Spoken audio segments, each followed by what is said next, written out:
تنزیل کسی را اگر در خاک سپاریدن سوره تبارک تلاوت میکنن، میخوام سببش برای تو بگم که چرا این کارا میکنن. اصلا یک حدیث ضعیف است، در بعضی کتاب های حدیث آمده است گویا پیامبر صلی الله علیه و سلم فرموده باشد سوره الملک هی مانعه عذاب القبر، سوره ملک مانعه عذاب قبر است. واقعا ضعیف است، اما سوره تبارک به او خاطر میخوانند که در اوج بعضی آیات های هست که امتحان پروردگار را بیان میسازد. اعوذ بالله من الشیطان الرجیم الذي خلق الموت والحیات لیبلوکم ایکم احسن عملا. ذات بزرگ، ذات متبرک، ذات مقدسی که آفرید مرگ و حیات را تا اینکه شما را بآزماید، تا اینکه شما را امتحان کنه که کدام شما عملی نیک میکنید، کدام شما عملی نامطلوب میکنید. یعنی خدای بزرگ حیات و مرگ رو از برای امتحان آفریده است، ما را حیات داده است و ما را به عبادت خیش معمور کرده است. و ما خلقت الجن والانس الا لیعبدون. و خدای بزرگ در قرآن میفرماید ما انسان ها و جن ها را از برای عبادت خلق کرده ایم، از برای حظ و شوخی و از برای لعب دنیا نه. پس حیات برای ما امتحان است و همچنین مرگ نیست از برای ما امتحان است.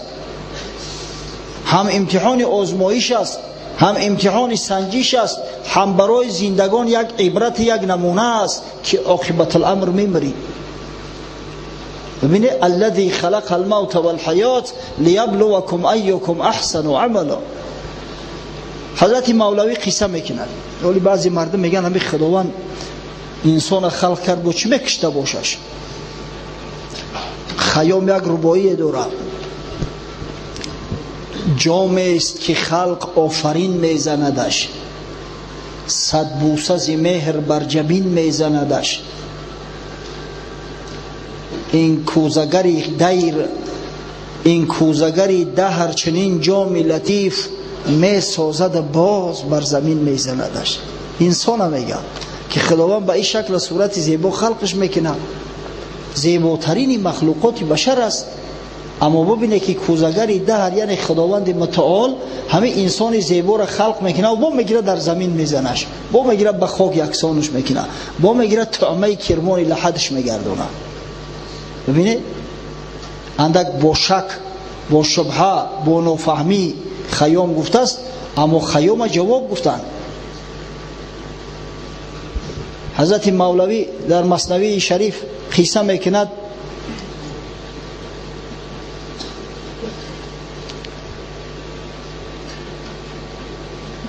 گفت موسی ای خداوند ثواب نقش کردی باز چون کردی خراب.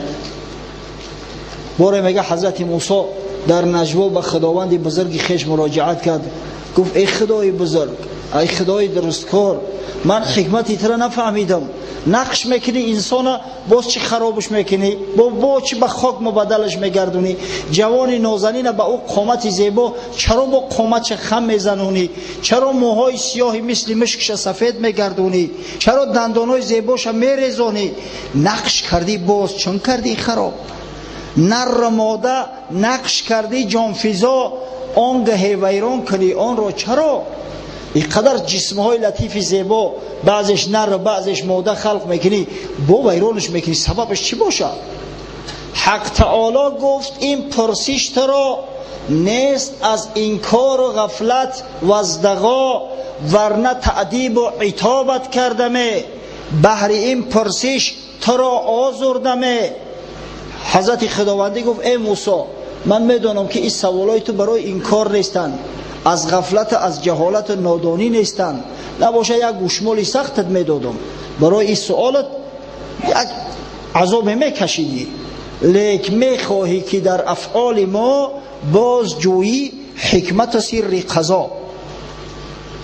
فهمیدم گفت که تو میخواهی حکمت و سر آفرینش بدانی. حکمت و سر آفرینش خدای تعالی برای ما در یک آیه تبارک بیان کرد، الذی خلق الموت والحیات لیبلوکم ایکم احسن عملا. برای ما تیار است میگیریم، اما برای حضرت موسی تیار نبود سوال کرد که سببش چی باشه. پس بگفتش آن خدای ذواللباب چون بپرسیدی بیا بشنو جواب. موسیا تخمه بکارن در زمین تا تخت هم وادهی انصافی. خدای بزرگ گفت که ای موسی اگه سوال کردی مرحمت جوابشو بشنو. زمین کشت که گفت یگان چی بکار. چون که موسی کشتن شد تمام، خوشه هایش یافت خوبی و نظام، داس بگرفت مر آنها را برید. حضرت موسی گندم کارید، گندم سر زد، نش زد، برآمد، خوشه کرد. خوشه و سنبلهاش مثل کاکلای عروس آویزان شدن. بعد حضرت داست گرفت درو سر کرد، داست بگرفت مر آنها را برید. پس ندا از غیب در گوشش رسید که چرا کشته کنی و پروری، چون کمال یافت آن را میبری. به موسی گفت اوخی گندم کاریدی از یک دانه که میده این خیلی نهال زیبای نازنین شد، از یک دانه 700 دانه پیدا شد. اوخی کوکلای عروس واری آویزان شد، یک زردک خشرو چی با گرفتی مرا درویدی. گفت یا رب زام کنم ویران پست، که در اینجا دانه هست و کاه هست. دانه لایق نیست در انبار کاه، کاه در انبار گندم هم تباه. گفت پروردگار رو سبب درو کردنم این است که آخه گندم دانه داره و که داره. دانه را در خیروان در انبار که بدازی حیف میشوه، برای که دانه طعام انسان ای، در صورتی که که طعام حیوان ای. نیز حکمت اینده را آمیختن فرق واجب میکنه در بیختن. گفت این حکمت زکی آموختی؟ حضرت خداوندی از موسی میپرسه که موسی آفرین درست میگوی، نه که عقل فروست تا یک جا یاد گرفتی، ای کجا فهمیدی تا؟ گفت این حکمت زکی آموختی؟ نور این شمع از کجا افروختی؟ گفت تمییزم تو دادی ای خدا. پروردگار را گفت علم حکمت تو میتی، نباشه انسان چیه؟ از مادر وقتی تولد میشه خاک نداره، از پشه خچه محافظت کرده نمیتونه، پیشاب خچه قپیده نمیتونه. این علم این دانش تو میتی ای خدای بزرگ. گفت تمییزم تو دادی ای خدا. گفت پس تمییز چه نبود برا؟ در خلایق روحای پاک هست، روحای تیره و گلناک هست. انسان ها یخیل نیستن. گفت بعضی جوان مردای هستن هم روح تازه و آزاده دارن مثل ملائکه هن، اما بعضیش هستن ای شیطان و شیطان تر. این صدف ها نیست در یک مرتبه، در یک در است در دیگر شبه. در زیر دریا صدف هست میدونی نه؟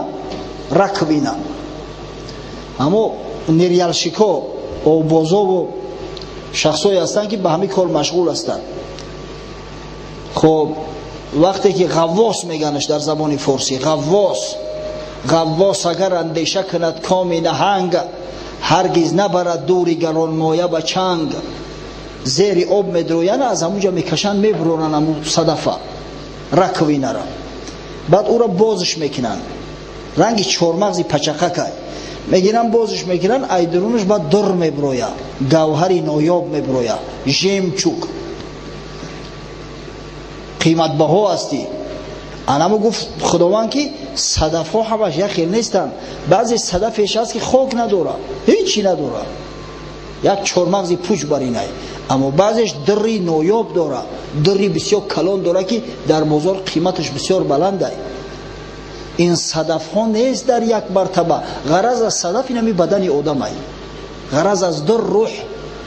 در یک در است در دیگر شبه. واجب است اظهار این نیک تباه، همچنان که اظهار گندم ها زکاه. همو خیلی که گندم ای که جدا کردن واجب است، انمی خیلی همی روح های انسانی را از همدیگر جدا کردن واجب است. و غرض از مرگ ای است که حیات دیگه تا بگذاریم. آخه تا نم برای آدم با حیات دیگه چه میگذره؟ تو ای شکم مادرش فرزند بیرون نبرویا، این دنیای روشن چخیل میبینم، چشماش چخیل کار کنن، دستاش چخیل کار کنن، نفسش چخیل بروا، شیش چخیل کار کنه، هیچ علاج نداره، باید تولد شوه. از اما خاطر برای آن که انسان در عالم برزخ بعداً قیامت قایم شوه، حتما باید بمره. تا نمبره به او درجه و به او منزلت ها نمیرسه. آن یکی آمد زمین را میشکافت، آن یکی آمد زمین را میشکافت، ابله فریاد کرد بر نتافت که چرا که این زمین را از چی ویران میکنی، میشکافی و پریشان میکنی. یک آدم اومد زمین شدگار کرده است، یا احمق بی سواد نفهمید، امرده که خوب گفته دیوانه ای شوری، این سوزه دمیده است در روی زمین، گلهای زرده که قاقف شده است، تو ایرا چی جزیر واد میکنی؟ اما ایرا چپگردان کرده استی؟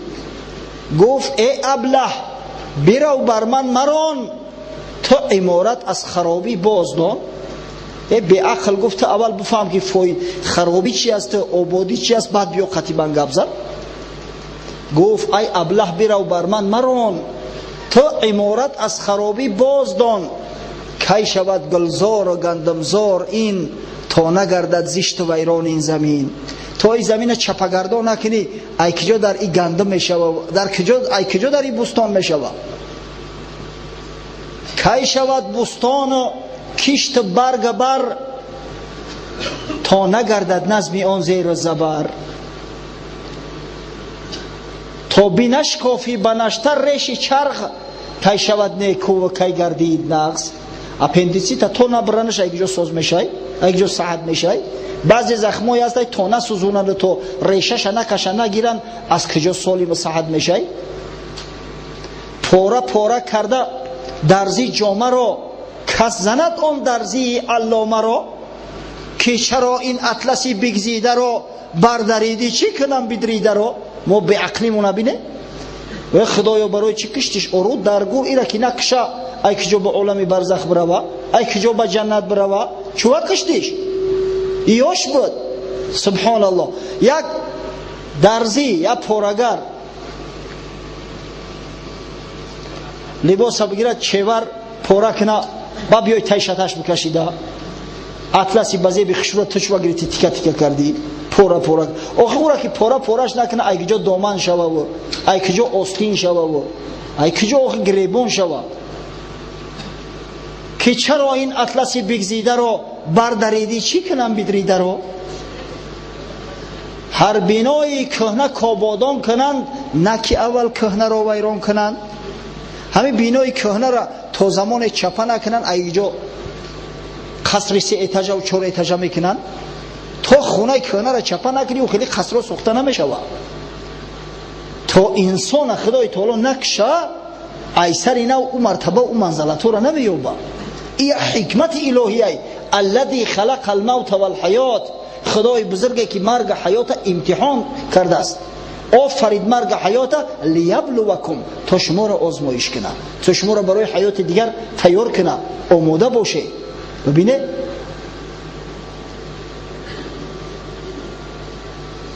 هر بینای کهنه کابادان کنن، نه که اول کهنه را ویران کنن. گنج زیر خانه است و چاره نیست، از خرابی خانه من دیش و مایست.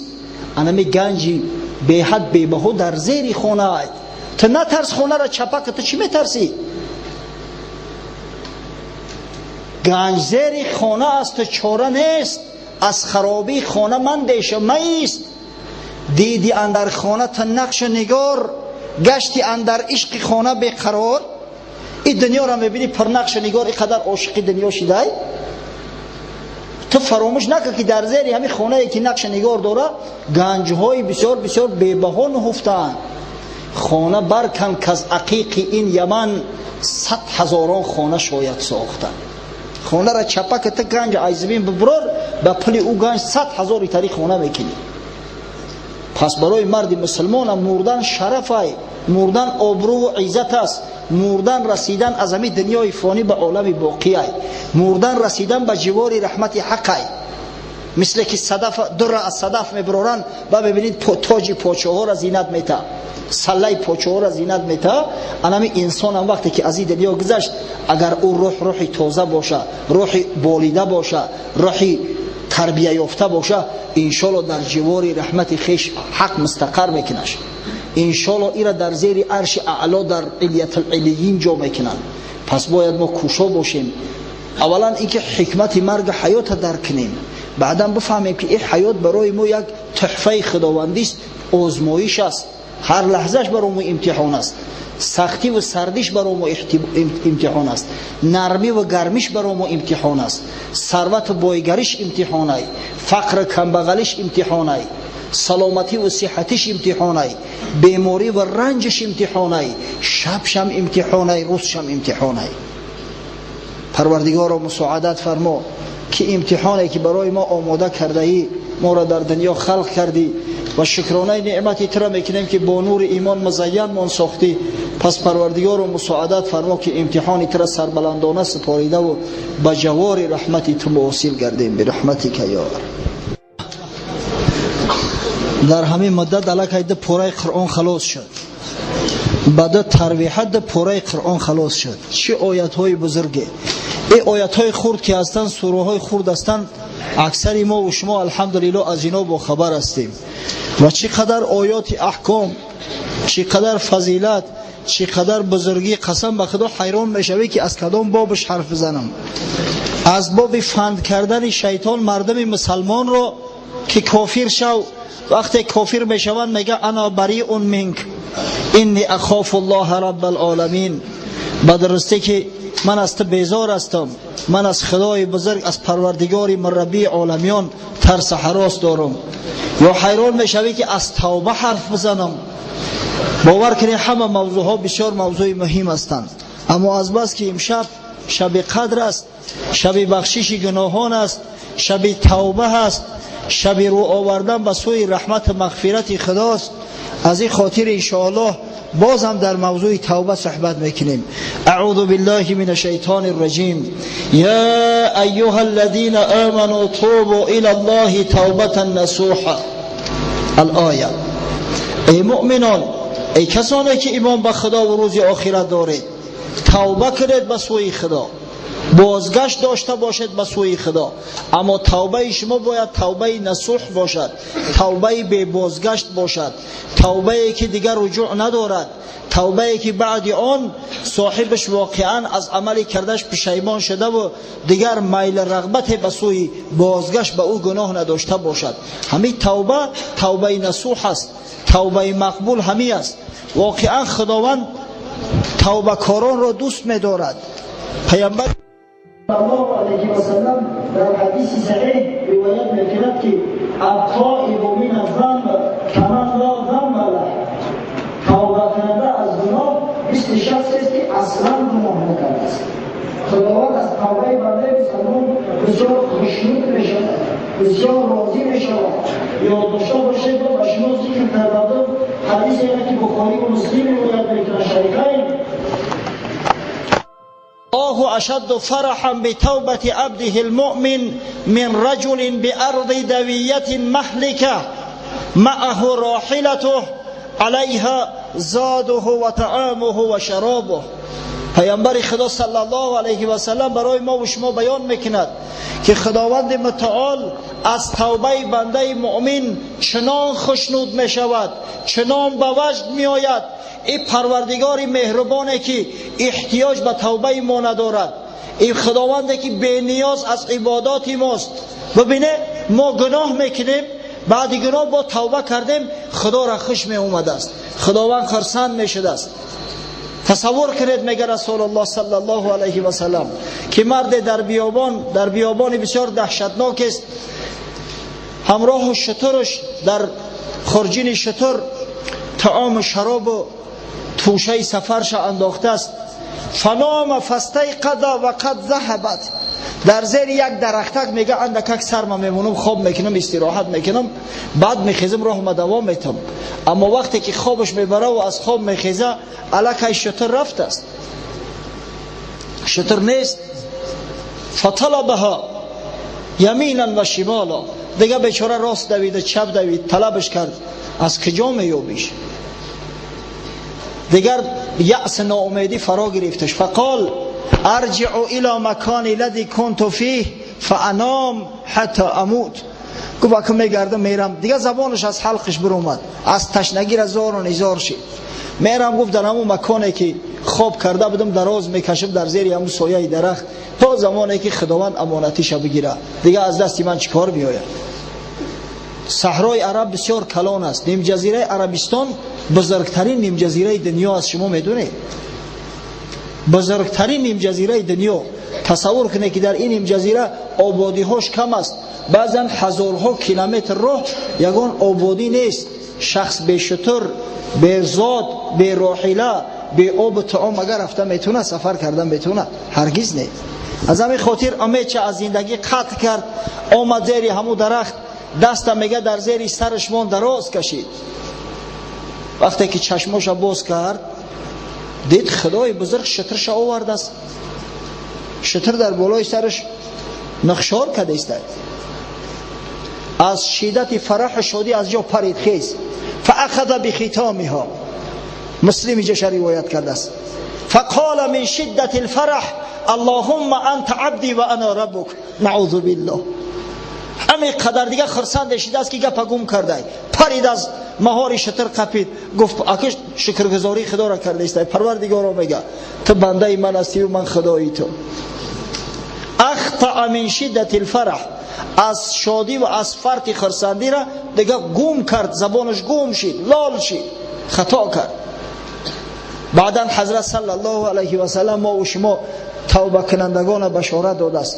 فالله اشد فرحا بتوبه عبده المؤمن من هذا رجل بزاده و راحلته و طعامه و شرابه.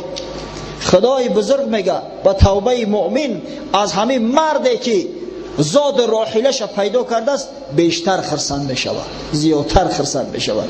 یک رحمت خدا است نسبت ما بندگان نالایق ناشایسته. اما همه ای در صورت هست برادرای عزیز که توبه نصوح باشه. توبوا الی الله توبه نصوحا. توبه کنید به سوی پروردگار، رجوع و بازگشت کنید با توبه نصوح. از حضرت عمر پرسیدن که یا امیر المؤمنین خداوند نصوح میگه، نصوح یعنی چی؟ چی بفهمیم از این نصوح؟ گفت ایتوب الرجل من ذنبه ثم لا یرجع کما لا یرجع اللبن الى الذرع. معنی نصوح، توبه نصوح ای است که مرد مسلمان از کردش پشیمان شود، از گناهش توبه کنه و بعدا دیگه آرزوی او گناه نکنه. همچنانه که دیگه شیری از پیستان جوشیده گرفته شده دیگه بازگشت نداره و با پیستان او را درآوردش نمیشوه. اگر در شپریس هم که بگیریش در پیستان هم بدروید دیگه. همچنین توبه نصوح توبه مردی را میگن که دیگر آرزوی بازگشت به سوی همو گناه نداشته باشه. انا ای است توبه نصوح. میبینم مانده شده، هیچ وقتی قدروز نخونده بوده. یک قصه از مولوی میکنیم انشالله، بعد شروع میکنیم بعد پاره 29 پاره 29 ایست انشالله دیگه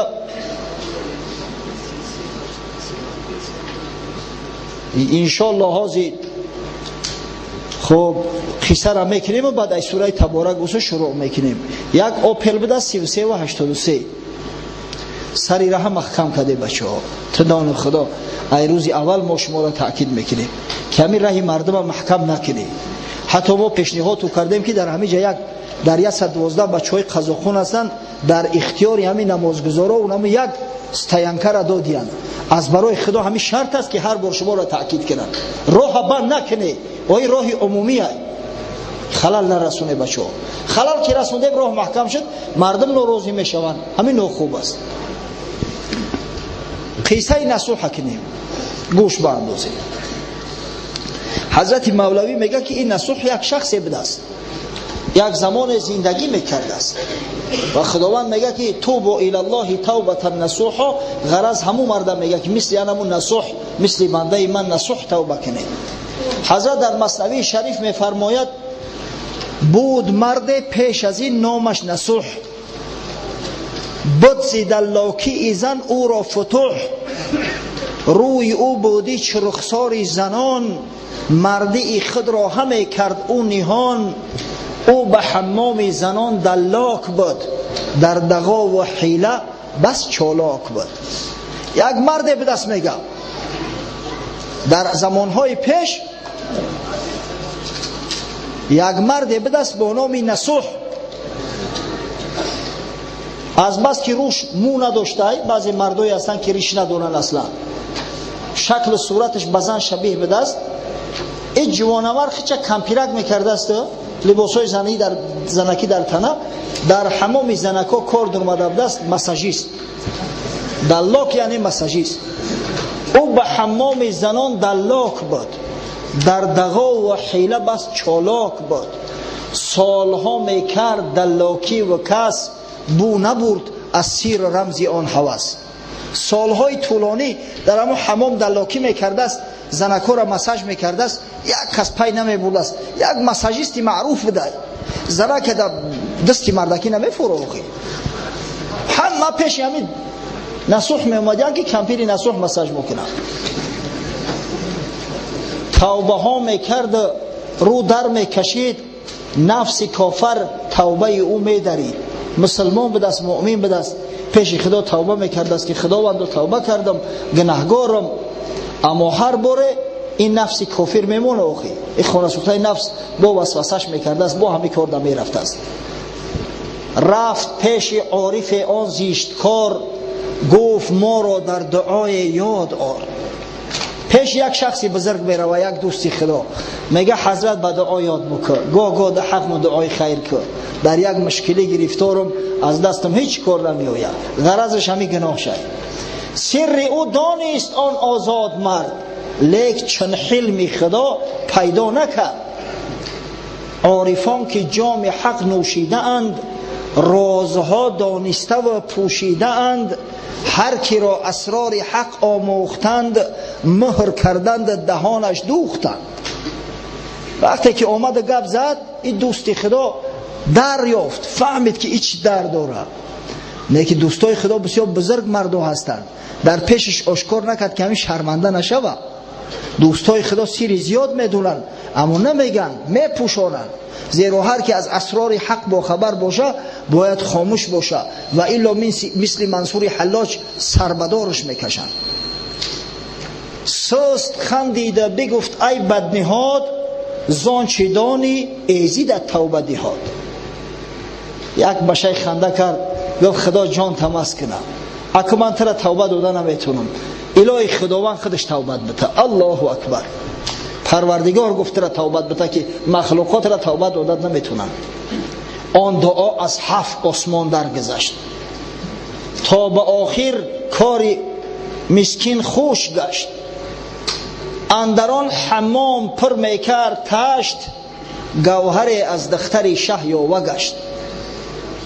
گوهر از حلقه های گوش او یاوه گشت و هر زن در جستجو.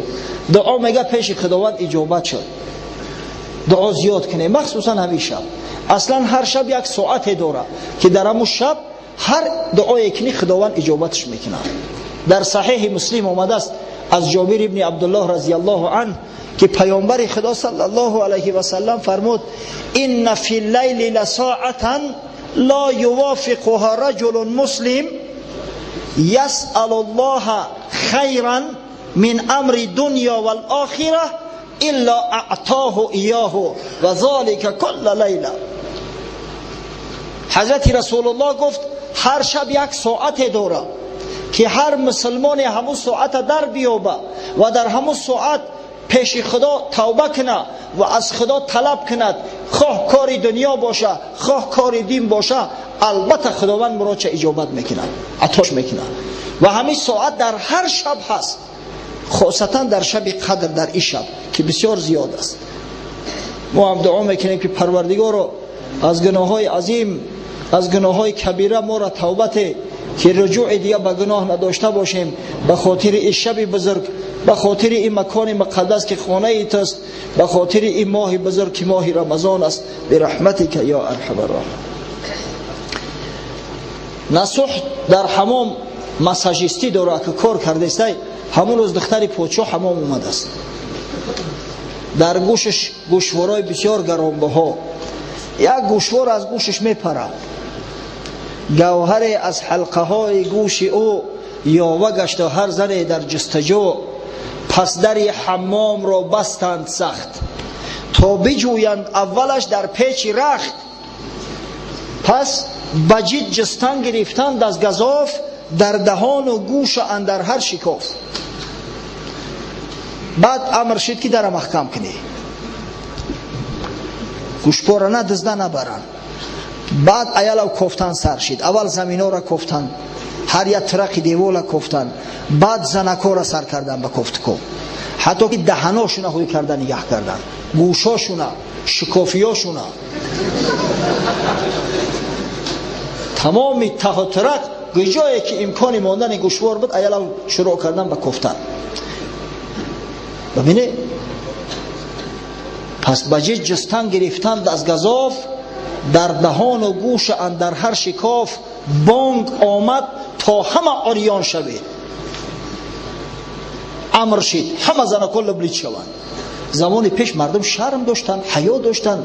این بیشرمی و بیحیایی که امروز ما را فرا گرفته است، چی جای حمام؟ در کوچه هم دیگه لیچی برهنه شدگیم. مردم پیش در حمام لیچی برهنه نمیکردن، در حمام سطرش رعایت میکردن. ببینه بانگ آمد تا همه عریان شوید، گر عجوز هستید ورخت هم نوید.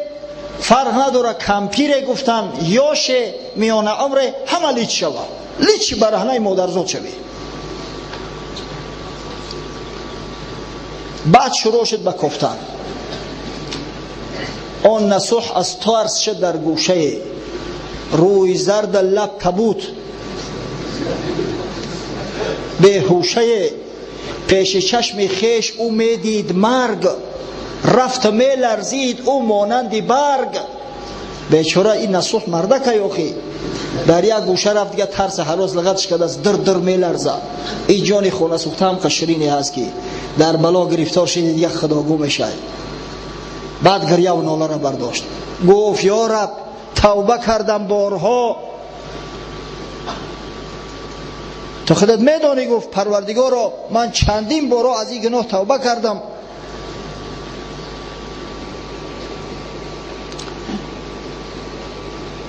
اما این شیطان ملعون، وسوسه شیطانی، وسوسه نفس اماره مرا نمیگذاشت. هر بار باز رو آوردم به همه گناه ها، باز از سر نو به گناه ها رو داخل شدم که امروز این بلا در سرم آمد. ای خدا آن کن که از تو می سزد، که زی هر سوراخ ما را می گزد. پروردگار را گفت من عاجز بدم، بیچاره هم، ناچیزم، ناکسم، از من همین قدر کار سرزد من گناه کردم. اما تو بخشنده ای، تو آمرزگاری، تو ستار العیوبی، تو غفار الذنوبی. اگه شایسته و لایق به صفتهای خودت عمل که گناهک ما بپوشون. گر مرا این بار ستاری کنی، توبه کردم من زهر نکردنی. اگر همین بار گناه ما پوشی، گفت توبه کردم دیگه عمری دارم به این کار دست نمیزنم. ای خدا و ای خدا چندان بگفت، کانده را دیوال با او گشت جفت. تمام چیز یا رب میگن، تمام چیز تسبیح خدا را میگن. همه قدر یا الله گفت که دیگر در دیوارم الله گوشیدن. در میان یا رب بدو، بانگ آمد از میان جستجو. جمله را جستیم پیش و ای نصوح، گشت بیهوش آن زمان پرید رو. بیچاره گریه و ناله داره در یک گوشه که گفتن کمپیری نصوحه، همین تو مونده بکن شکلی باسا تا بیو. هشش رفت غلطی تخته به تخته پشت زد. اکه مردن اوسو بستاخی چی شرمندگی و چی خجالت در اولادش ننگ می شود، در اجدادش ننگ می شود. فرزنداش دیگه در روی مردم نگاه کردن نمیتونن، پوستش میکنن، در پوستش که جا میکنن. آخی این کاری اندکه. هشش رفت غلطی.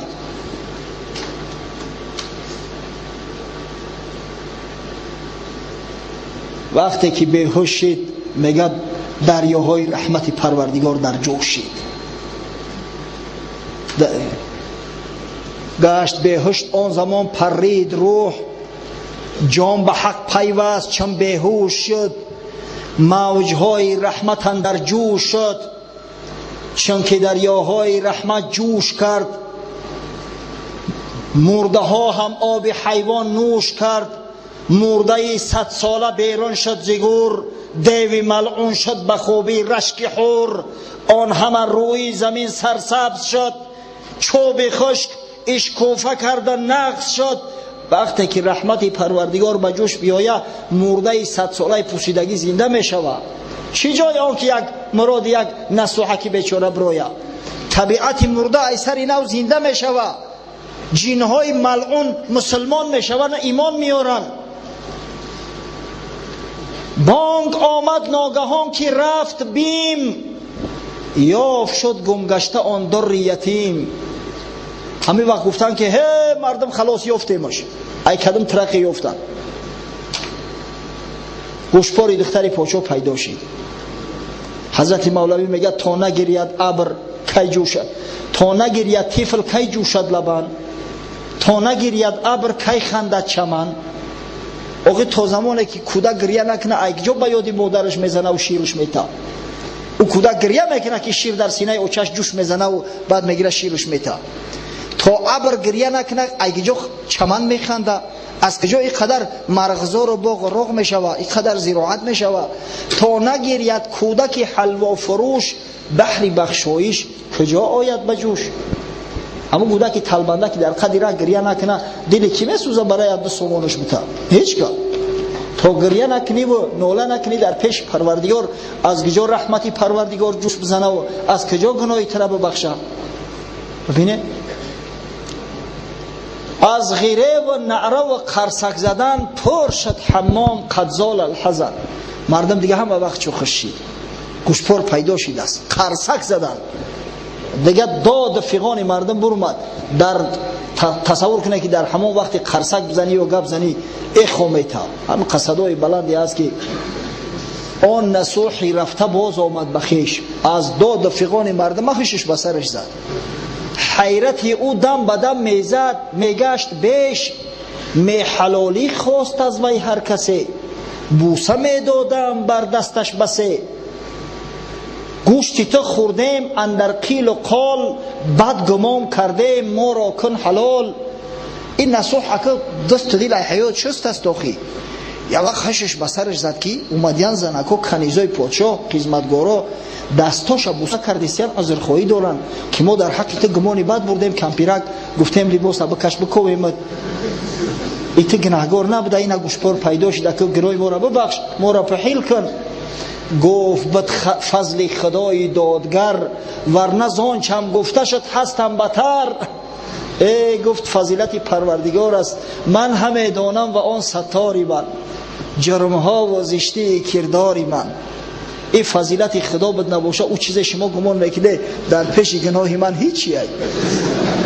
شما خیال میکنه من دزدم. یک روسیای خدا زده هست گفت که اگر شما بفهمید من کیم، از 100 جانم 1 جانم خلاص نمیشم. این گناه من میدونم و ستاری من، پروردگاری بزرگی من. حق بدید آن جمله را نادیده کرد، تا نگردم در فضیحت روی زرد. آفرین ها بر تو بادا ای خدا، آفرین ها بر تو بادا ای خدا، ناگهان کردی مرا از غم جدا. ای خدای بزرگ را ببینه بود، رحمت خدا را ببینه، در یک آن واحد نجاتش داد، خلاص خورد. اگه توبه کرده است اومد در خونه شیشت، اما این شیطان ملعون میمونه، این نفس اماره میمونه. خداوند بنده را برای امتحان خلق کرده است. بعد از آن آمد کسی که از مرحمت، دختری سلطانی ما میخواندد، دختری شاهت هم میخواند، بیا تا سر شویی کنون ای پارسا.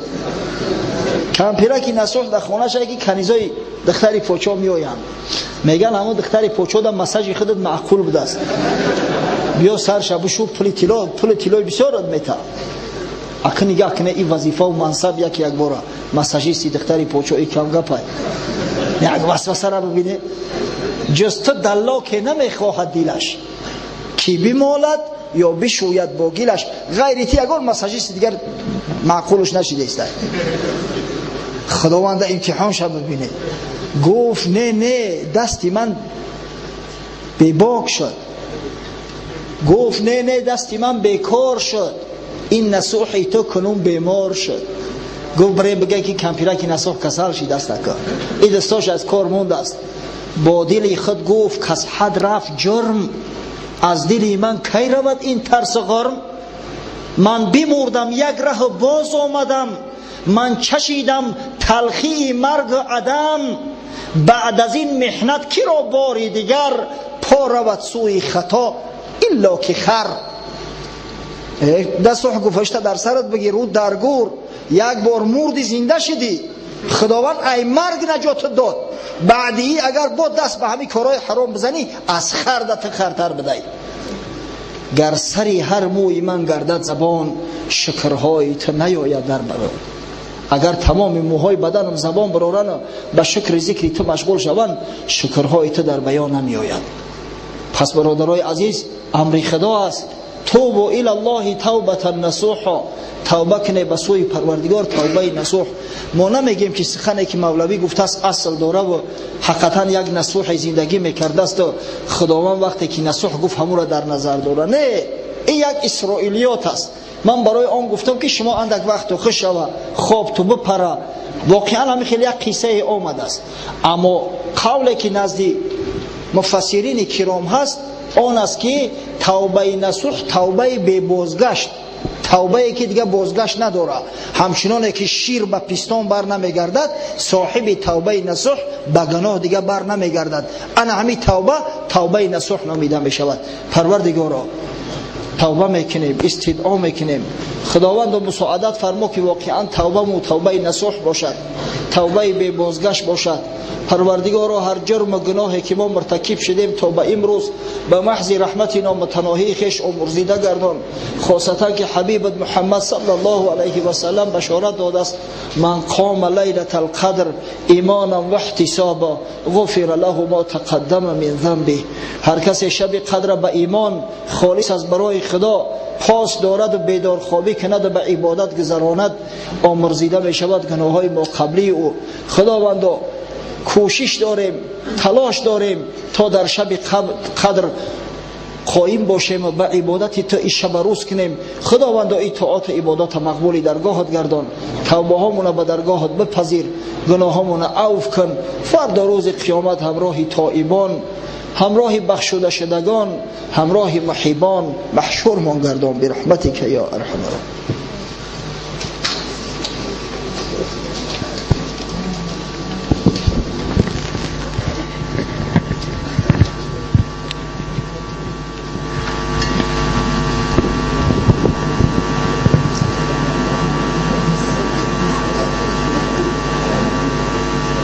سیم یگان اشکال واقع نمی شود. سوره را اگر شخص از یاد بدونه و قاری بخوند به راحت با دلش زمزمه کرده و از قفاش می رود. انشالله من گمان میکنم که این قرآن یگان مشکلی به بار نمیاره. خداوند این قرآن بسیار آسان، بسیار سبک، بسیار روان، بسیار شیرین، بسیار گوارا، بسیار دلنشین خلق کرده است تا اینکه ما و شما در ختم شرکت کرده و لذت ببریم. اگه یک نکته که میخوام از همین پاره دویم که خاری تلاوت کرد به سمت برسونم، تحذیر خداوند. فردا روز قیامت خدای بزرگ میگه یتساءلون عن المجرمین، اهل جنت، اهل رحمت از گناهکارها، از دوزخی ها سوال میکنن. شاید خدای تعالی پرده را از پیشو میگیره که احوال همو گناهکارا را میبینن. شاید در وقتی که حکم میشود که اهل جنت به جنت روند، اهل دوزخ به دوزخ همونجا و میخرن. یتساءلون عن المجرمین ما سلککم فی سقر، سوال میکنن از گناهکارا. شاید که ملائکه ها سوال کنن.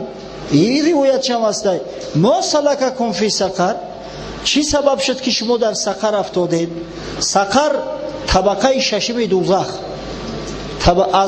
از آخر دوم پریدپسلیدنی. ما سلککم فی سقر، چی سبب شد که شما خانه سوخته دعوای مسلمانی میکرده؟ شما میگفته ما اهل لا اله الا الله هستیم، شما میگفته الحمدلله ما هم مسلمانیم. چی گپ شد از امروز در سقره؟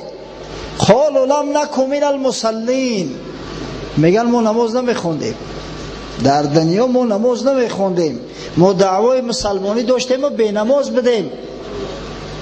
ولم نکن نطعم المسکین، ما زکات مال نمیدادیم، ما برای مسکین طعام نمیدادیم، ما صدقه فطر نمیدادیم.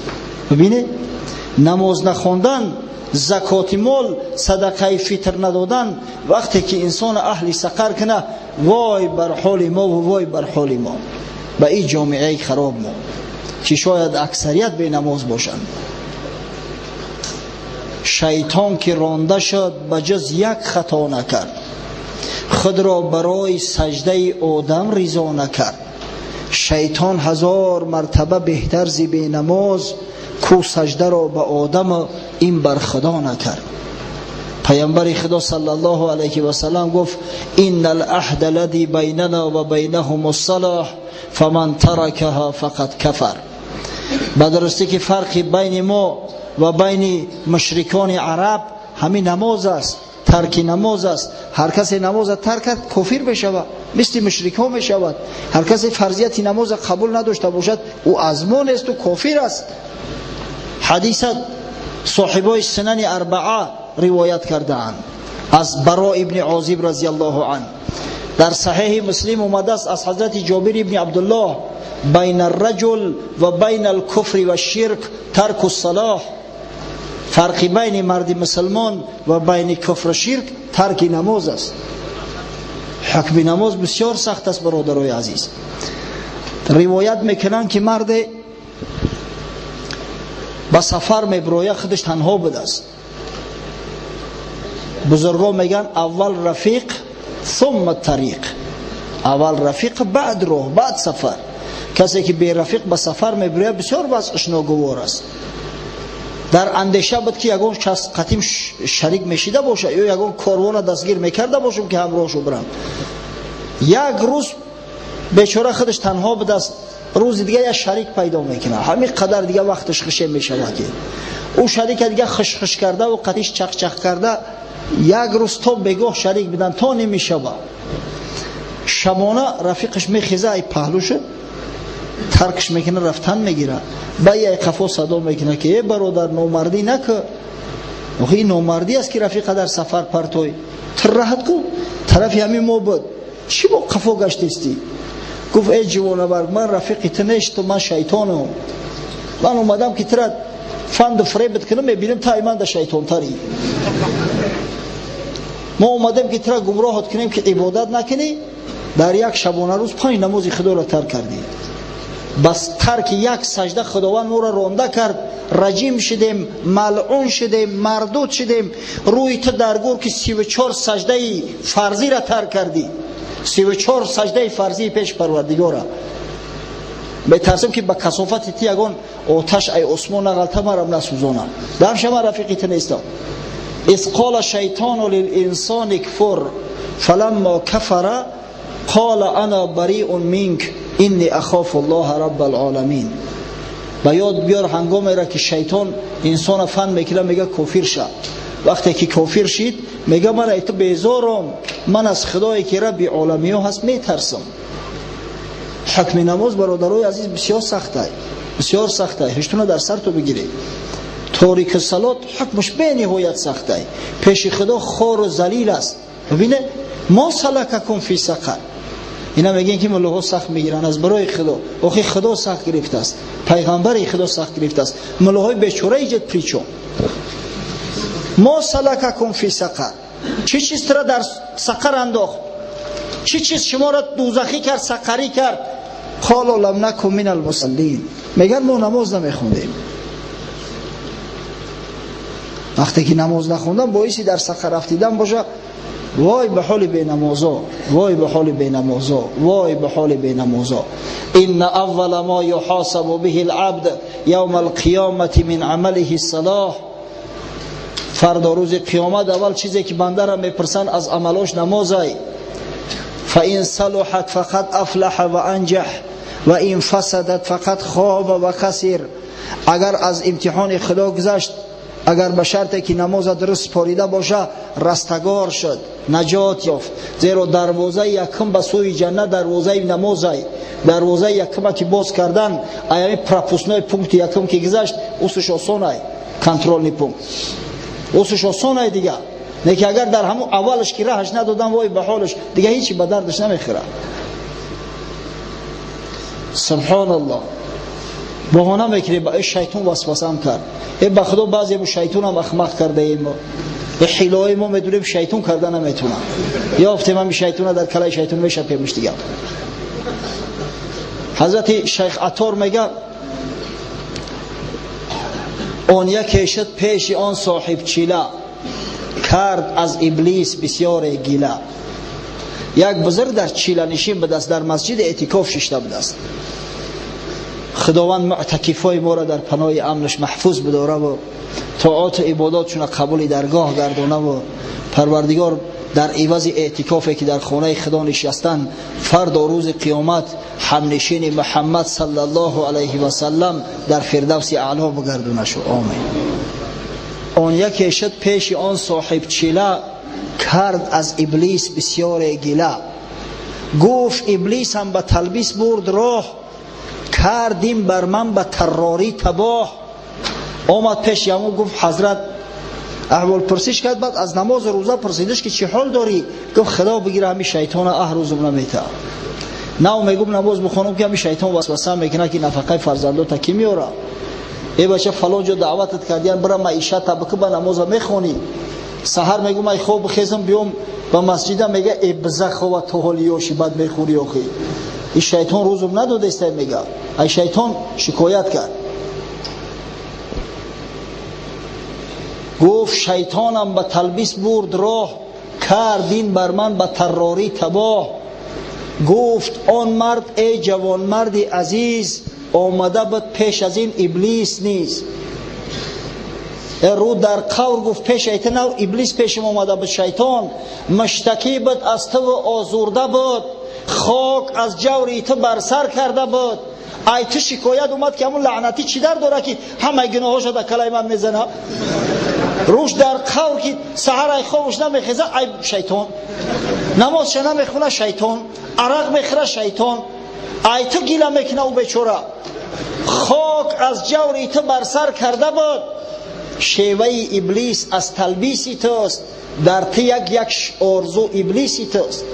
اما شیطان خودتی، اما آرزوهای پست رزیل تن شیطانی میزنیم در کلای شیطان. اگر حتی شیطان هم که وسوسه میکنه فردا روز قیامت ما عذر نداریم برادرای عزیز، ما حجت نداریم. زیرا خدای تعالی راه نشون مداد. زیرا پیغمبری بزرگی را که 1000 شیطان فدای قدمش باد خاک پاش باد اجل شیطان را برای ما فرستاد. زیرا قرآن عظیم شأن که دیو بگریزد از آن قوم که قرآن خوانند برای ما نازل کرده است که موافق او قرآن عمل کنیم.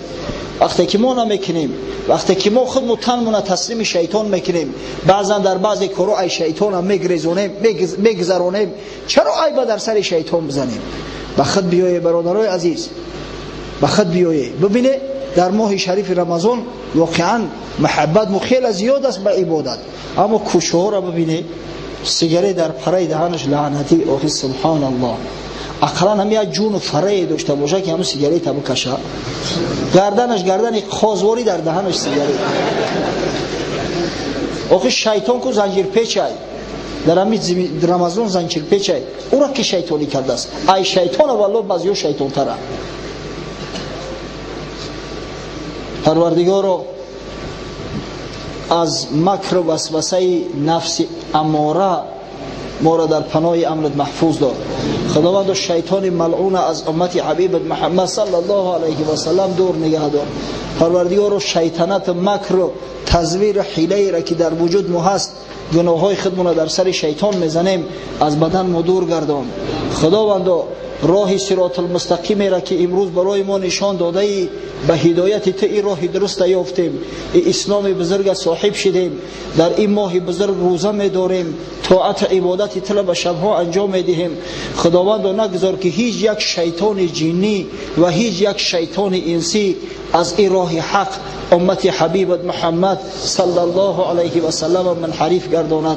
پروردگارا شب قدر از برای ما مبارک گردان و توسط طاعت عبادت این شب، توسط ختم این شب گناههای ما قبلی را مغفرت کن و فردا روز قیامت به دیدار به مثال خویش و صحبت عالم‌آرای حبیبت محمد صلی الله علیه و سلم ما را مشرف گردان.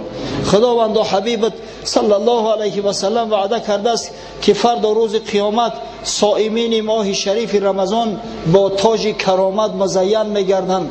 امید به رحمت تو داریم که او تاج را در سر ما بگذاری تا در میان مردم محشر با تاج کرامت، با نشانه آن که ما روزدارای ماه شریف رمضان و ختم کنندگان قرآن عظیم الشأن در این ماه هستیم، پیش دیگران برتری و امتیاز داشته باشیم و مورد فخر افتخار حبیبمون محمد صلی الله علیه و سلم قرار گیریم برحمتک یا ارحم. ان شاء الله آخران پاره های خدا نگهبان تو باشه.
الله أكبر.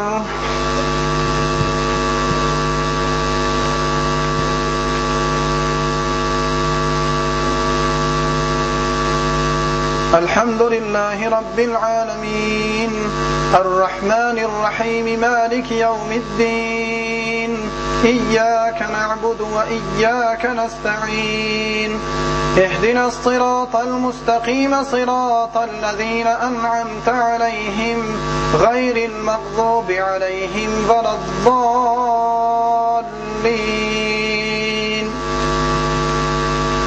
عما يتساءلون عن النبأ العظيم الذي هم فيه مختلفون كلا سيعلمون ثم كلا سيعلمون ألم نجعل الأرض مهادا بالإحسان والموصوف بالغفران الوداع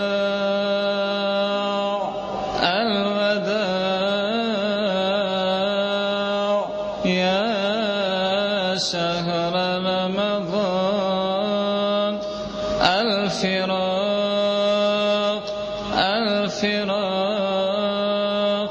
يا شهر التراويح والتسابيح وختم القرآن أوله رحمة وأوسطه مغفرة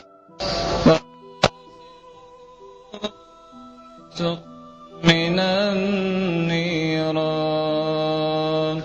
لا إله إلا الله نستغفر الله نسألك الجنة ونعوذ بك من النار.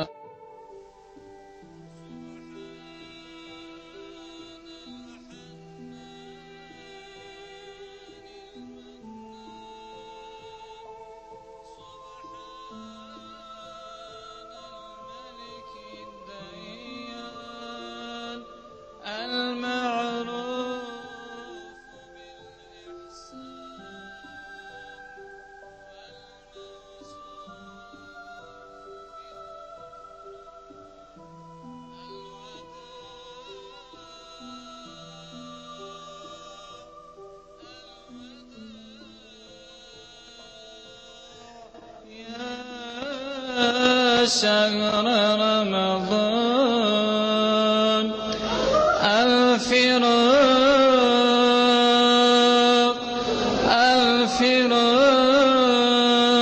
الفراق يا شهر التراويح والتسابيح وختم القرآن أوله رحمة وأوسطه مغفرة وآخره عتق من النيران لا إله نستغفر الله نسألك الجنة ونعوذ بك من النار سبحان الحنان المنان سبحان الملك الديان المعروف بالإحسان والموصوف بالغفران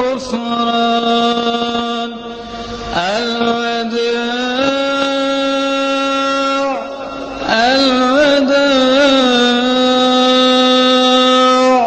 يا شهر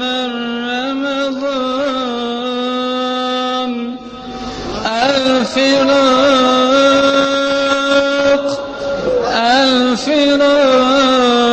الفراق يا شهر التراويح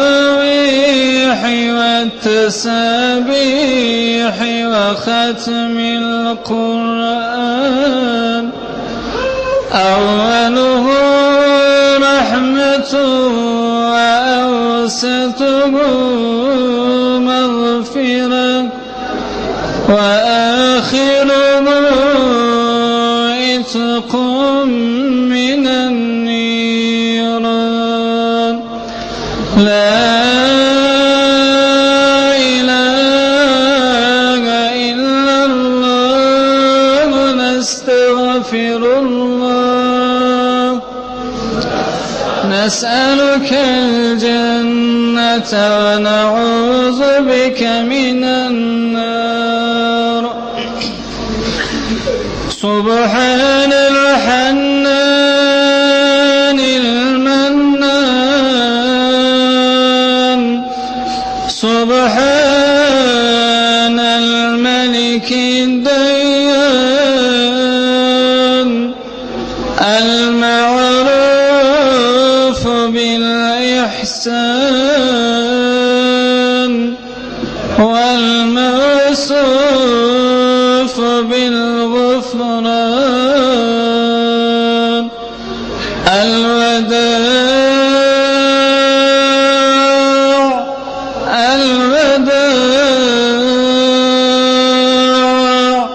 يا شهر رمضان الفراق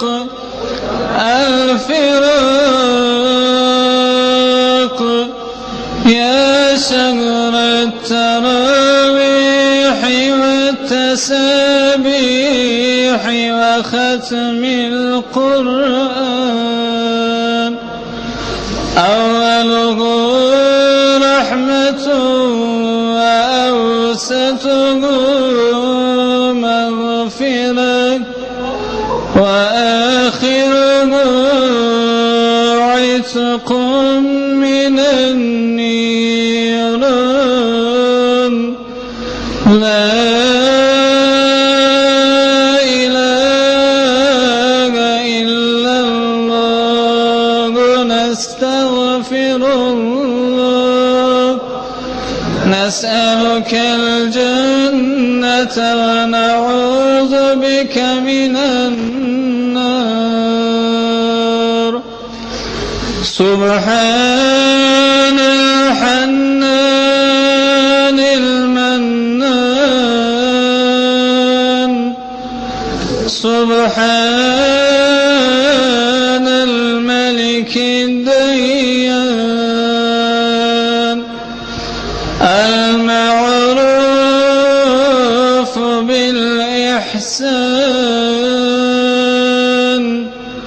والموصوف بالغفران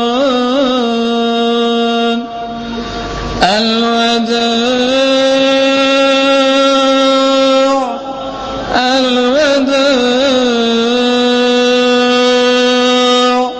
يا شهر رمضان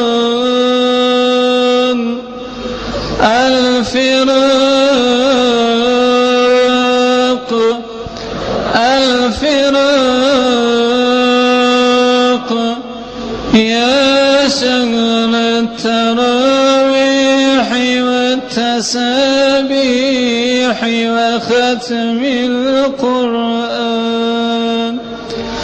أوله رحمة وأوسطه مغفرة وآخره عتق من النيران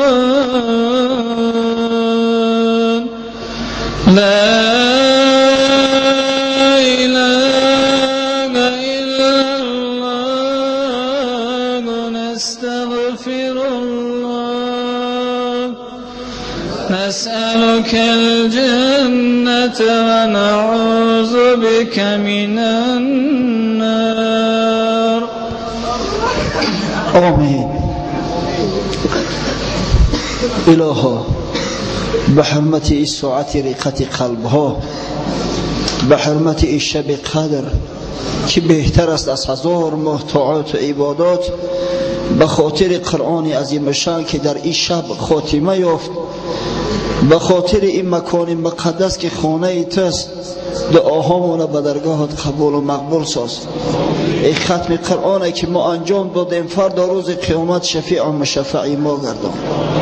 پروردگار و حبیبت محمد صلی الله علیه و سلم با امت خویش امر کرده است اقرأوا القرآن فانه یأتی یوم القیامت شفیعا لاصحابه. ای مسلمانان قرآن را خوانید، زیرا قرآن فردا روز قیامت از برای اصحاب شفیع خواهد بود، طلب شفاعت میکند. الحمدلله و المنه یک ماه کامل رمضان ما به خواندن قرآن و به تلاوت قرآن مشغول بدیم. پس این قرآن بزرگ شفیع ما فردا روز قیامت گردان. خداوند و حبیبت محمد صلی الله علیه و سلم بشارت داده است اقرأوا الزهراوین سورة البقره و آل عمران فإنهما تأتیان یوم القیامه یوم القیامه كأنهما غمامتان. دو آفتاب درخشان قرآن، دو سوره درازترین بزرگترین آن سوره بقره و سوره آل عمران را تلاوت کنید، زیرا این دو سوره فردا روز قیامت، در روزی که غیر عرش الهی یگان سایه دیگری نیست، همچی یک سایه، همچی یک ابر سایه افکن بالای اهلش سایه خواهند انداخت. پروردگار سوره بقره و سوره آل عمران را تلاوت کردیم با میل، با رغبت، با محبت. پس فردا روز قیامت این سوره های قرآن ابر گردان و سر ما را سایه افکن کرد. خدایا خداوند امید به رحمت داریم، امید به مغفرت داریم. پروردگار رمضان بزرگ از ما راضی گردان. خدایا خداوند به شرافت این ماه بزرگ، به شرافت قرآن عظیم شان، جمیع بیمارای ما را شفای کامل و عاجل عطا فرما. خداوند محبوسامون از حبس آزاد کن. پروردگار گذشته هامون روحاشون شاد و مسرور و خوشنود و راضی گردان. پروردگار مسافرامون از جمیع بلا و آفات ارضی و سماوی نگهبان باش و سالم و غانم بازگشتن براشون نصیب و روزی گردان. پروردگار طالب علمامون صاحب علم نافع گردان. خدایا خداوند به بی فرزندا فرزندای صالح عطا فرما. پروردگار عاقبت کارمون به خیر انجام ده. خداوند او بنده‌هایی را که تا هنوز راه هدایت نیافتند، تا هنوز در گمراهی و ضلالت هستند، پروردگار را هدایت نما. پروردگار را اسلام عزیز در سراسر عالم منتشر و پیروز گردان. پروردگار او برادرایی که احتیاج به شفای تو دارند، در بستر بیماری خواب هستند، خاصتا برادر مهاجر رستم، برای شفای کامل و عاجل عطا فرما. پروردگار مشکلی های بندگان مسلمانت را با صورت هر چیز زیباتر و هر چیز زودتر سریعتر پروردگار را حل نما. خداوند بعضی برادرایی که امید دعا دارند، خاصتا برادر مهاجر فروخ، در این شب فروخ پروردگار را جمیع مراد و مقصوداش حاصل گردان و سعادت دارین نصیب روزیش گردان. پروردگار را عجز و ناتوانی مون در پیشت اظهار میکنیم. گردنهای کج دستهای بالا مون نظر کن. پروردگارا حبیبت محمد صلی الله علیه و سلم ترا وصف کرده است: این ربکم تبارک و تعالی حی کریم. و درسته که پروردگار بزرگ شما بسیار بخشنده است، بسیار با سخاوت است. یستحی من عبده اذا رفع یدیه الیه ان یردهما صفرا. و این خدای بزرگ خجالت میکشد از بنده وقتی که بنده دو دست میبردارد به عجز ناتوانی که او دو دست خالی گرداند. پس پروردگار دستامون خالی برمگردان، مراد و مقصودامون حاصل ساز. خداوند تا رمضان دیگر ریش سفیدای ما را، جوانای ما را، جوان مردای ما را در پناه امنت محفوظ دار. ربنا افتح بیننا و بین قومنا بالحق و انت خیر الفاتحین. ربنا آتنا في الدنيا حسنة وفي الآخرة حسنة وقنا عذاب النار. اللهم بارك لنا شهر رمضان وختم القرآن برحمتك يا ارحم الراحمين. خدا نگهبان تو باشه. برای بچه ها صف بگیره، نماز ویتر میخونیم. بچه های خادم کارتون خلاص کرده که یک آواز بده. خادم های مسجد کار بود کرده. خیلی لحظه دیگه صبر کنه برادر. خوشا به حال تو. چه ساعت های بزرگ، چه ساعت های با عظمت، چه ساعت های نازنین که به ختم قرآن گذرونده در خانه خدا. قسم به خدا این فضل است که ایرا به مال و ثروت دنیا خریده نمی شود. این نعمت است که ایرا به مال و ثروت دنیا به دست آورده نمی شود.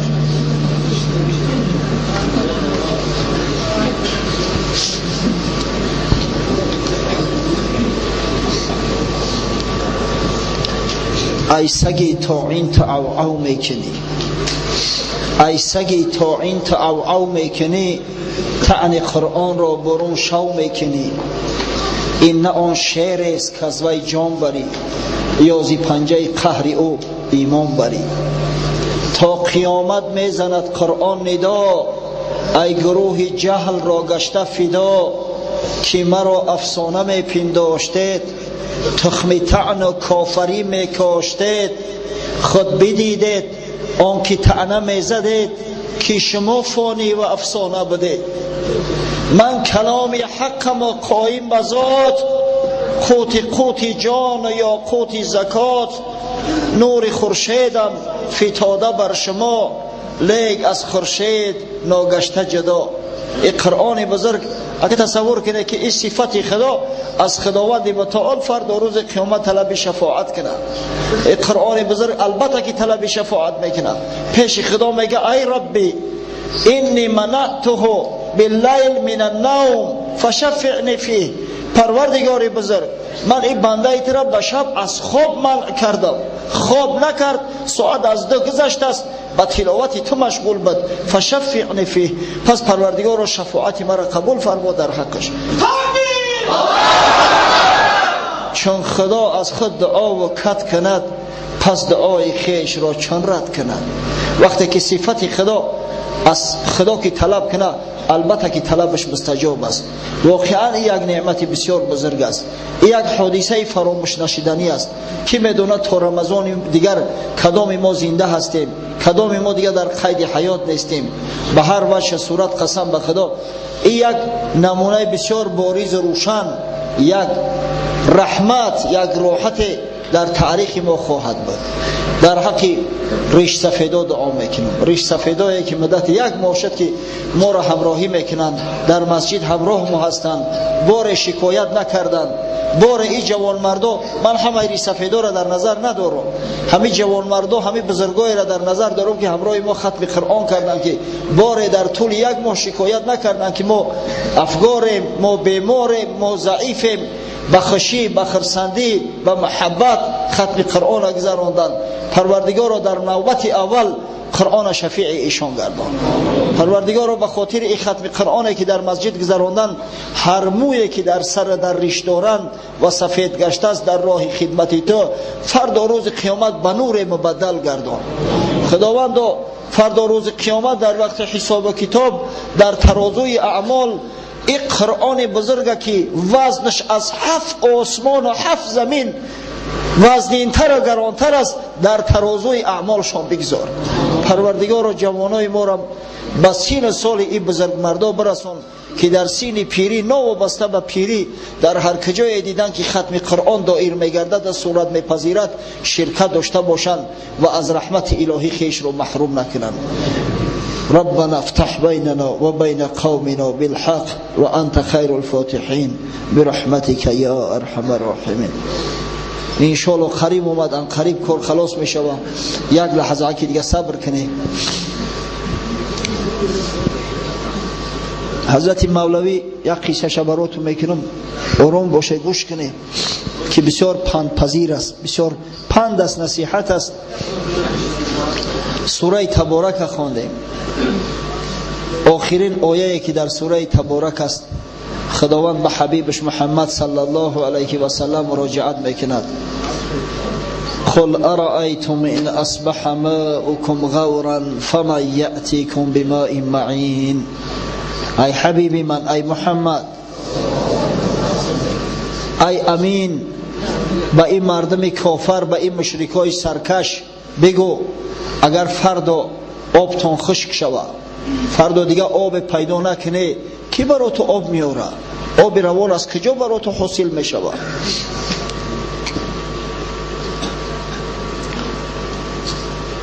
قل ارأیتم ان اصبح ماؤکم غورا فمن یأتیکم بماء معین.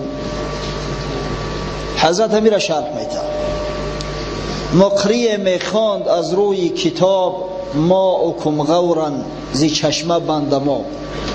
یک قاری میگه از قرآن تلاوت میکرد، همین سوره تبارک آیه آخر شد. قل ارأیتم ان اصبح ماؤکم غورا فمن یأتیکم بماء معین. فلسفی منطقی مستهان میگذشت از پیش مکتب آن زمان، چون که بشنید آیتو از ناپسند، گفت آریم آب را ما با کلند. این طریق کثافت ها در جامعه زیاد است.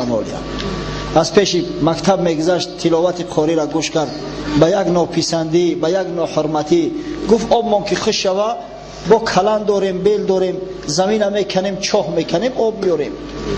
ما به زخم بیل تیزی تبر، آب را آریم از پستی زبر. به همین فخر افتخار خونش رفت که من یک گل زدم، خوریارا گل زدم. شب بخفت دید او یک شیرمرد، زد تپانچه هر دو چشمش کور کرد. گفت زنده چشمه شقی، با تبر نور برارر صادقی. شب خواب دید، یک بزرگ در بعض روایات اومده است حضرت علی را خواب میبینه که یک شفاتیش میزنه، هر دو چشمش کور میشه در خوابش. که گفت لعنت خدا بر تو، ایمی چشمای خودت آب رار، تمانه که زمینه و چوها، ایمی چشمکای خودت آب رار. روز برجسته ده چشمش کور دید، نور فایز از ده چشمش ناپدید. گر بنالیدی و مستغفر شدی، نوری رفته از کرم ظاهر شدی. سحر خیز که چشم حقیقتا کوره، اما خداوند چشم دلش این ملعون کور کرده است که اگر توبه میکرد، طلب استغفار میکرد، این خدای مهربان گناهش میبخشید، البته نوری چشمش بر میگردان.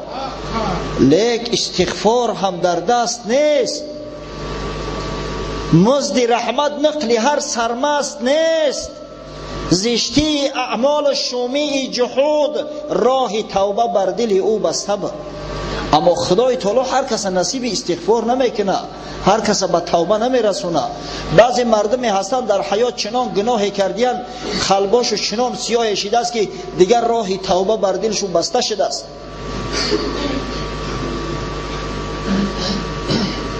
ببینید دیگه او سجده کرده نمیتونن، رو به سوی خدا آورده نمیتونن. هر سر رو سجده هم دستور نیست. قسم رحمت مزد هر مزدور نیست. پس این نعمتی که خدا برای ما داده است، بخشی و خرسندی ختم قرآن کردیم. این مردم 114 سوره قرآن، 6236 آیه قرآن تلاوت کردیم. هر کدامت که حالی خانه میره بعد نماز، وقتی او سر خیره کم شده است، 2 رکعت نماز بخونه و همه قرآنی که ختم شده است به ارواح گذشته ها ببخشه. قبل از همه به روح پیغمبرای خدا، خاصتا به روح محمد صلی الله علیه و سلم، بعدا به ارواح جمیع مؤمنین و مؤمنات، خاصتا به ارواح گذشته ها. تو کسی پدرش در قید حیات نباشه، مادرش نباشه، بابا و مامش نباشه، پیش از همه در حق کمیاب بخشه که هوا هم بگن که ما فرزند داریم، نبیره داریم، خیش اقربا داریم. قرآن ختم کردن قرآن به روح ما بخشیدن. انشالله ارواح گذشته ها هم شاد و مسرور میشوند. در خانه شما هم نور و صفا خداوند متعال نازل میکنه. ربنا آتنا فی الدنیا حسنه و فی الاخره حسنه و قنا عذاب النار برحمتک یا ارحم.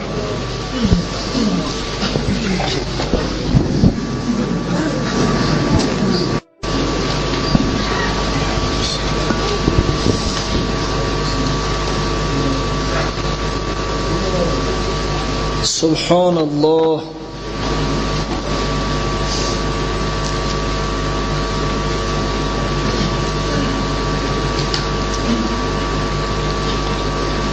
الحمد لله.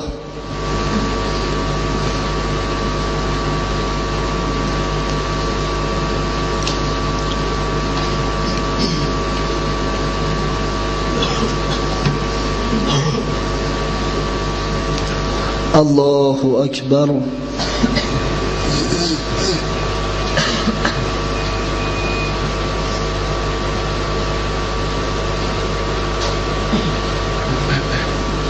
لا إله إلا الله وحده لا شريك له، له الملك وله الحمد وهو على كل شيء قدير وإليه المصير. آمين. اللهم لك ركعنا ولك سجدنا ولك خشعنا ولك أسلمنا وبك آمنا وعليك توكلنا، فتقبل منا فرض صلاة العشاء مع السنة مع التراويح مع ختم القرآن مع الوتر، إنك أنت التواب الرحيم، ولا تضرب بها وجوهنا يا إله العالمين ويا خير الناصرين. توفنا مسلمين وألحقنا بالصالحين. وصلى الله على خير خلقه محمد وعلى آله وأصحابه أجمعين. آمين. أعوذ بالله من الشيطان الرجيم. بسم الله الرحمن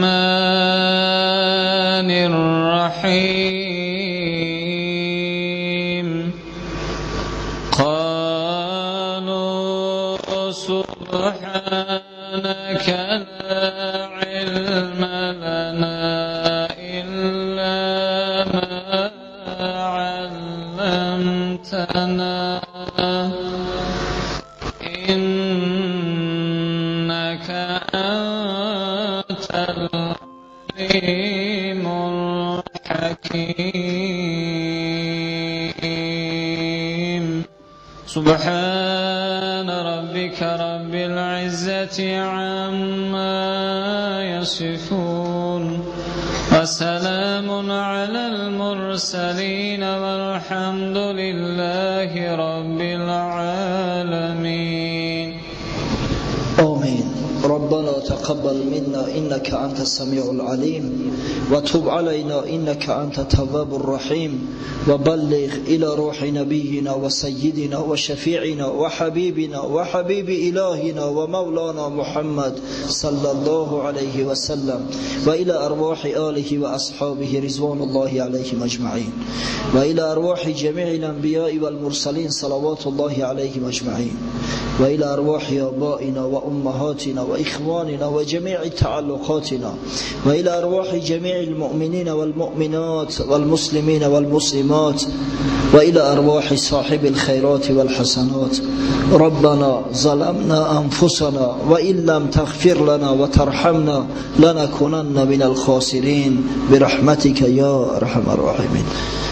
در حق خادمای مسجد عام میکنیم. قبل از همه در حق برادر داملا دولت مراد، در حق قاری محمد نبی، در حق محمد داوود، در حق قاری عبدالباسط، در حق برادر یحیی، در حق احمد جان، در حق نازیم، در حق دیگر برادرایی که به خدمت مشغول هستند، خداوند خاک بگیرن زر شود، پروردگار از جمیع بلا و آفات نگهبان شو باشه.